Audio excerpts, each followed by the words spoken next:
Our correspondent Benedicte Paviot is live for us in London. Benedicte, what have you got for us?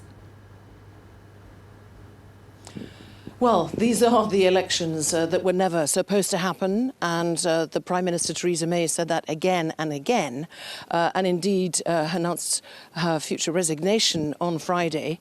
So is she about to break another record? Are we about to witness the worst result for the Tory party ever in EU elections? Both the Conservatives and the Labour parties are expecting a very difficult night. The Brexit Party, extraordinarily, only founded 6 weeks ago, yes, 6 weeks ago, looks like it's going to be victorious. That is certainly Nigel Farage thinks he's going to get a very big number of MEPs. And I think if I had to summarise it in a sentence or two, we are going to witness the further polarisation of opinion in this country, ultimately between Remainers and Leavers, because we're hearing that the Liberal Democrats are doing extremely well. Could they be second, right behind the Brexit Party? The Greens, we're being told, could do quite well. And what will this mean for whoever succeeds Theresa May? So far tonight, we have got 8 candidates who have put their names in the ring to replace Theresa May. As we know, she's leaving.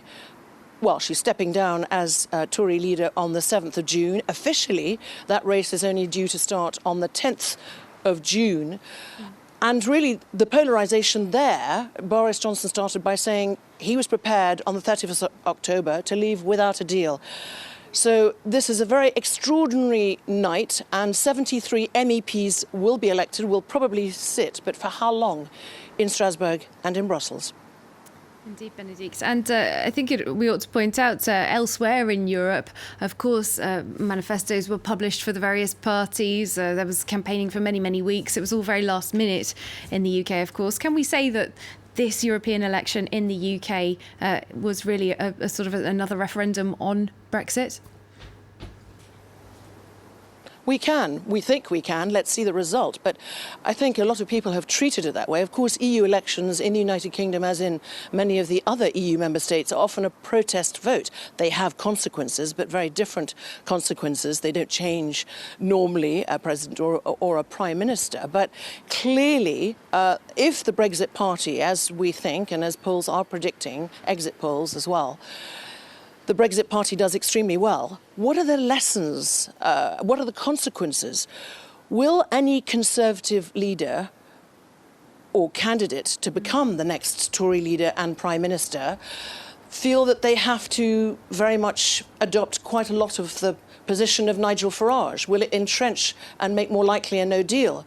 Will the Liberal Democrats, if indeed they do very well, will they try and have more with another party change in the UK? We don't know how well they'll do. And the Greens. Will that encourage Labour, that has really been officially its policy is to have another consultation? But many people, if Labour is going to do badly, it's because many people perceive that their policy is not clear. So will that make the Labour Party more likely to be more public and more vocal about having a second referendum? One last thing. What has happened this afternoon and this evening is that the Labour Party has been saying in lots of media interviews and making it known that it will do everything it can to have a vote of confidence or no confidence in whoever becomes the next Tory leader.